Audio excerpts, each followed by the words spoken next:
দেখো, অরিজিৎ তার প্লেব্যাক করা বন্ধ করে দিচ্ছে।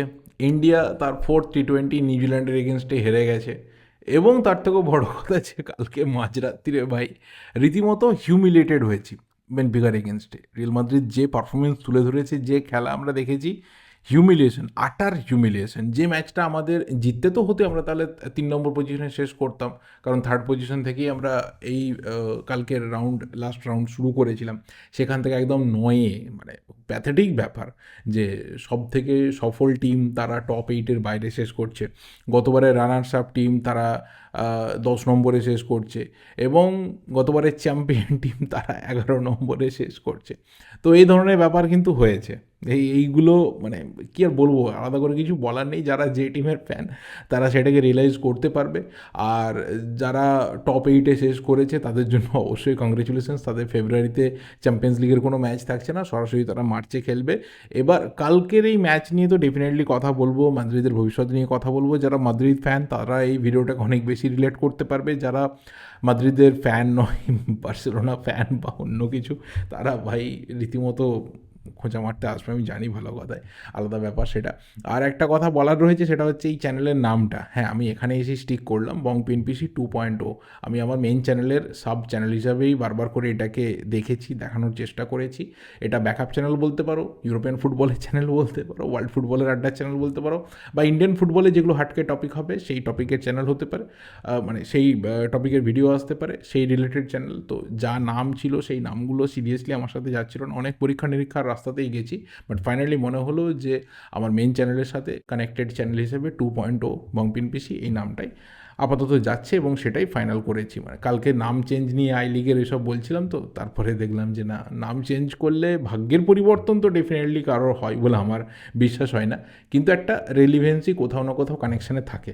যাই হোক, কালকের রাত এবং সেই রাতে 18টা ম্যাচ, ডেফিনেটলি 18টা ম্যাচ কেউ দেখবে না, হার্ডলি 2-3-4টে, যার যতটা ক্যাপাসিটি রয়েছে দেখার মতো সে ততটা দেখবে। আমি খুব ফ্র্যাঙ্কলি বলছি, আমি একটা ম্যাচই দেখেছি, মিথ্যে কথা বলে লাভ নেই। আমি এর ম্যাচ দেখেছি, তার ম্যাচ দেখেছি না, আমি একটা ম্যাচই দেখেছি।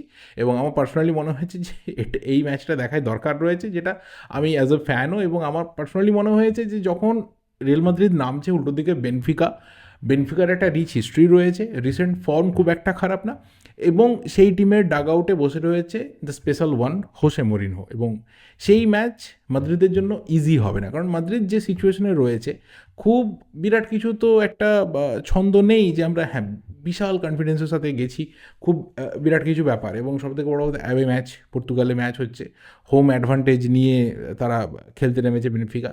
তো ইজি তো হবে না। আমার 100% ফোকাস এই এই ম্যাচটার দিকে ছিল, কারণ বাকি যে ম্যাচগুলো ছিল সেখানে আমার মনে হয়েছিল যে টপ 8-এ যারা ফিনিশ করার কথা, মানে যাদের চান্স রয়েছে তারাই করবে। বাইরে শুধুমাত্র ফিনিশ করেছে আমার টার্গেটের, সেটা হচ্ছে তোমার রিয়াল মাদ্রিদ, ইন্টার মিলান এবং পিএসজি। আমার মনে হয়েছিল যে এই টিমগুলোর চান্স রয়েছে, এরা টপ 8-এ ফিনিশ করবে। দেখো, কালকের ম্যাচকে যদি সিম্পল আমি 3টে বা 4টে পয়েন্টে বলি, তাহলে প্রথম পয়েন্ট বলবো যে হরিবল ডিফেন্স। মানে তুমি এরকম একটা টিমের এগেনস্টে খেলছো যারা কাউন্টার অ্যাটাকটাকে একটা অন্য লেভেলে কালকে ম্যাচের মধ্যে নিয়ে চলে গেছিলো। আরও গোল হতে পারতো, ওরা সেটা পারেনি। ফিনিশ ওরা ঠিকঠাক সবসময় করতে পারছিল না, একটু তাড়াহুড়ো করছিল, এবং অবশ্যই পোস্ট বারবার ওদের গোলের ক্ষেত্রে বাধা হয়ে দাঁড়িয়েছে, ঠিক কথা। কিন্তু সবথেকে বড় কথা, এরকম হরিবল ডিফেন্স, এত মিস্টেক, এত কমিউনিকেশনের গ্যাপ সিরিয়াসলি মানা যায় না, যেখানে সেই ম্যাচটা তোমাকে জিততে হবে, আদারওয়াইজ তোমাকে ড্র করতে হবে। তো একটা গোল খাওয়ার পরে ওইভাবে কাউন্টার অ্যাটাক থেকে ডিফেন্ডার স্লিপ করে পড়ে যাচ্ছে, ঠিক আছে, বৃষ্টি হচ্ছিল মানা যায়, বাট তারপরেও যতটা রিকভারি দরকার ছিল ডিফেন্সে সেটা কিন্তু হয়নি, 1 নম্বর। 2 নম্বর জিনিসটা হচ্ছে যে একটা ফোকলা মাঝমাঠ দেখতে পাওয়া যাচ্ছে। মাঝমাঠে যেটা মেন প্রবলেম, যে কেন এই ব্যাপারটা হচ্ছে বারবার প্রতি ম্যাচে, সেটা হচ্ছে একজন কন্ট্রোলার নেই। ফেডি ভ্যালভার্দে এই জায়গাটা অবশ্যই হোল্ড করতে পারতো, বাট তাকে রাইট ব্যাকে খেলতে হচ্ছে, সেখানে মোটামুটি ভালো খেলছে। বেলিংহাম অনেক বেশি দায়িত্ব নিতে পারতো, কিন্তু বেলিংহাম ম্যাক্সিমাম সময় অ্যাটাকেই যোগ দেয়। সেন্ট্রাল মিডফিল্ডে যে কন্ট্রোলটা, যে ডিস্ট্রিবিউশনটা, যে স্ক্রিনিংটা, যে কন্ট্রোলটা মাঝমাঠের, সেটা কিন্তু না তো চুয়ামেনি, না তো কামাভিঙ্গা, না তো আর্দাগুলার, যাকে যেভাবেই দায়িত্ব দেওয়া হচ্ছে না কেন সেই জায়গাটা কিন্তু হচ্ছে না। আর্দাগুলার যতটা চেষ্টা করছে ততটা চেষ্টা যদি বাকিরা করে তাও বেটার হবে, কিন্তু আর্দা গুলারের ক্ষেত্রেও প্রবলেম হয়ে যায় যে ওকে ম্যাক্সিমাম সময় অ্যাটাকেই উঠতে হয়। এবং যখন দেখা যায় যে ওই একটা প্লেয়ার যে কোথাও মাঝে মাঠে একটু চেষ্টা করছে তাকেই কিন্তু কোচ রিপ্লেস করে দেয়, তারপর আমরা দেখি যে মাঝমাঠ আমাদের নেই আর, মানে যতটুকু ছিল ততটুকু আর খুঁজে পাওয়া যাচ্ছে না। তো মাঝমাঠ একটা বিরাট বড় সমস্যা। এই জায়গাতে যদি দায়িত্ব নেওয়ার মতো প্লেয়ার কেউ না থাকে বা কোচেরও যদি সেই স্ট্র্যাটেজি না থাকে, তাহলে কিন্তু এই ধরনের ম্যাচ যেগুলো হাই ইন্টেন্সিটি ম্যাচ, সেই ম্যাচ কিন্তু আমাদের ভোগাবে। 2 নম্বর। 3 নম্বর যে জিনিসটা আমি বলবো সেটা হচ্ছে অতিরিক্ত এমবাপে নির্ভরতা। দেখো, এমবাপে ডেফিনেটলি এই সিজনে মাদ্রিদের হয়ে অসাধারণ ফর্মে রয়েছে, জাস্ট মানে নিজের অন্যতম কেরিয়ারের সেরা ফর্মের মধ্যে রয়েছে। চ্যাম্পিয়ন্স লিগে যদি কথা বলি, সেখানে 13টা গোল হয়ে গেছে, মানে রেকর্ড। এইবারে ও যত ম্যাক্সিমাম ম্যাচ ও খেলবে, সেই ম্যাক্সিমাম ম্যাচ সুযোগ পেলে ও কিন্তু রেকর্ড বহু ভেঙে চুরে তছনছ করে দেবে।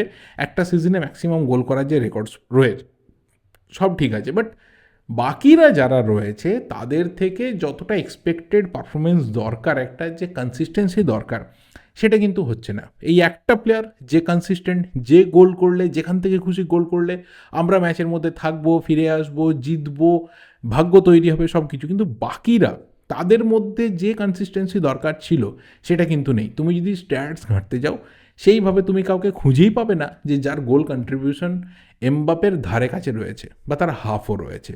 তো এটা একটা বিরাট বড় সমস্যা। এই জায়গাতে দাঁড়িয়ে বারবার কিন্তু আমরা টাফ যারা অপোনেন্ট, যারা হার্ড নাট টু ক্র্যাক, যাদের একটু অন্য ধরনের স্ট্র্যাটেজি থাকে, সেই জায়গাতে আমরা মিস করে যাই। অ্যান্ড নাম্বার 4 আমার মনে হয় হোসে মরিনহো। তিনি যেভাবে ম্যাচটাকে রিড করেছেন, তাকে কেন স্পেশাল ওয়ান বলা হয়, কেন তার সেলিব্রেশন নিয়ে আমরা আলাদা করে কথা বলি, লাস্ট মোমেন্ট আমি বলবো যে যেখানে ম্যাচ কমপ্লিট জিতে গেছে বেনফিকা, ওইভাবে ট্রুবিনের ওই গোলটা ওই রকম একটা জায়গা থেকে ফিনিশ, এবং সেখানে 3-2 হলেও আমাদের জন্য যা, 4-2 হলে ওদের জন্য ভালো হয়েছে, সেটা ওদের জন্য বেটার। ওরা 24 নম্বরে শেষ করেছে, সম্ভবত 50% চান্স রয়েছে ওদেরকে আবারও আমরা ফেস করতে পারি বা বোডো গ্লিম্টকে ফেস করতে পারি। বোডোকেও লাইটলি নেওয়া যাবে না, তারা লাস্ট দুটো ম্যাচ সিটিকে হারিয়েছে, অ্যাটলেটিকো মাদ্রিদকে হারিয়েছে। তো কেউই কিন্তু এত ইজি অপোনেন্ট না। তো যেটা বলছিলাম হোসে মরিনহোর কথা, যে এই ভদ্রলোক যখন ডাগ আউটে থাকে তখন কিন্তু উল্টো দিকে স্ট্রং টিম, তাদের যে স্ট্র্যাটেজি হয়, তাদের যে ট্যাকটিক্স হয়, তাদের যে অ্যাকচুয়ালি ম্যাচের গেম রিডিংটা হয়, সেটাকে আরও স্ট্রং করতে হয়। কারণ অন্ততপক্ষে উল্টো দিকের কোচ যদি, মানে ধরে নাও যে 65 মিনিট একটা চিন্তাভাবনা করে একটা স্ট্র্যাটেজিক ডেভেলপমেন্ট করলো, একটা কোথাও ট্যাকটিক্যাল চেঞ্জ করলো, সেই চেঞ্জটা আমার মনে হয় পার্সোনালি যে হোসে মরিনহো তিনি আরও 5-7 মিনিট আগে বুঝতে পেরে যান যে এরকম একটা চেঞ্জ এই কোচ করতে পারে, সেই দিকে ম্যাচ গড়াচ্ছে। কালকের ম্যাচে কিন্তু সেটা বারবার হয়েছে। তিনি যেখানে যেখানে দেখেছেন প্রবলেম রয়েছে, তিনি সঙ্গে সঙ্গে সেই জায়গাগুলোকে মেরামত করেছেন। এবং তিনি সবথেকে যেটা বড় জিনিস বুঝতে পেরে গেছেন যে এই টিমটাকে যদি কাউন্টার অ্যাটাক করা যায়, তাহলে কিন্তু এদের প্রত্যেকের, যখন এরা ট্র্যাক ব্যাক করছে, তার স্পিড কিন্তু কম। তো সেই জায়গাতে সবথেকে বেশি সময় কিন্তু বিট হয়েছে, এবং অবশ্যই সেট পিস থেকে বারবার মাদ্রিদ ফাম্বেল করছে, সেটা কিন্তু এখনও অবধি রিকভার হয়নি। এবং শেষ মুহূর্তে যখন ম্যাচ শেষ হয়ে গেছে, বাঁশি বেজে গেছে, সবাই উৎসব করতে শুরু করে দিয়েছে, সেই সময় দেখলাম যে হোসে মরিনহো তিনি এমনই একজন মানুষ, তিনি একটা বল বয়কে জড়িয়ে ধরে উৎসব করে লাফিয়ে ফাটিয়ে নিজের এনজয়মেন্টকে প্রকাশ করলেন। তো এটাই ফুটবল। মানে আমি যদি সেই মুহূর্তে ধরে নিই যে ঠিক আছে আমার টিম হেরে গেছে, আমি যাকে সাপোর্ট করছিলাম, আমাদের জন্য হার্ড লাক ম্যাচ ছিল, আমরা হিউমিলেটেড হয়েছি, সব ঠিক আছে, বাট একজন ফুটবল ফ্যান হিসাবে কালকে বেনফিকা যে ধরনের ফুটবলটা খেলেছে, ওই লাস্ট মিনিটের গোল যেটা ওদের জন্য দরকার ছিল, 3-2 আমরা হারলেও আমরা এই জায়গাতেই থাকতাম, আমরা 4-2 হেরেছি, তার ফলে ওরা কোথাও ওই যে শেষ মুহূর্তের গোলটা, ট্রুবিনের ওই হেডারটা, ওইভাবে একটা কোথাও ম্যাচকে ওরা ফিনিশ করছে, এবং শেষ মুহূর্তে ওই একটা গোল ওদের গোল ডিফারেন্সটাকে কমাচ্ছে, ওরা মার্সেইকে টপকে 24 নম্বরে উঠে আসছে। এই যে মুমেন্টসগুলো না, এগুলো ফুটবল ফ্যান হিসাবে আমি ছোটো ছোটো করে এনজয় করি। হয়তো আমাদের জন্য হার্ড লাক ডে ছিল, কিন্তু সেটা ওদের জন্য ভালো, ওরা কোথাও ফাইট ব্যাক করলো, এটা অ্যাকচুয়ালি ফুটবল আমাদেরকে এটাই শেখায় যে দেওয়ালে পিঠ ঠেকে গেলেও ফিরে আসার রাস্তা আমাদের কাছে থাকে। সো অ্যাটলিস্ট ম্যাচের যা রেজাল্ট, যেভাবে মাদ্রিদ খেলেছে, সেখানে তো হ্যাপি তো ডেফিনেটলি আমরা কেউই নই। আটার হিউমিলিয়েশন, আগেই বললাম যে সিরিয়াসলি এই জায়গা থেকে খুব স্পিডি রিকভারি দরকার। এবং আমরা জানতে পেরে যাব কালকেই যে আমাদের অপোনেন্ট কারা হচ্ছে, বোডো গ্লিম্ট না বেনফিকা, যেই হোক না কেন, দুটো লেগের ম্যাচ রয়েছে হোম অ্যাওয়ে, সেখানে আমাদেরকে জিততে হবে পুরোপুরি। আলাদা পারফরমেন্স তুলতে হবে, সেটা একটা অন্য ব্যাপার। কিন্তু ফুটবল ফ্যান হিসেবে কালকের গোটা রাউন্ডে আমি পরে ম্যাচ বিভিন্ন হাইলাইটস দেখছিলাম, যে যাদের তাগিদ ছিল যে হ্যাঁ আমাকে এই রেজাল্ট আনতেই হবে, তারা যে ধরনের ফুটবল খেলেছে না, মানে সেটা দেখার পরে একজন ফুটবল ফ্যান হিসাবে কোথাও একটা আলাদা ভালো লাগার জায়গা তৈরি হয়, যে হ্যাঁ এখনও ফুটবলটাই সেই স্পোর্টস যারা আমাদের রাত জাগানোর পরেও কখনো পুরোপুরি হতাশ করে না। 100% আমাকে হতাশ আজ অবধি ফুটবলের কোনো রাত করেনি, যে আমি 100% হতাশ।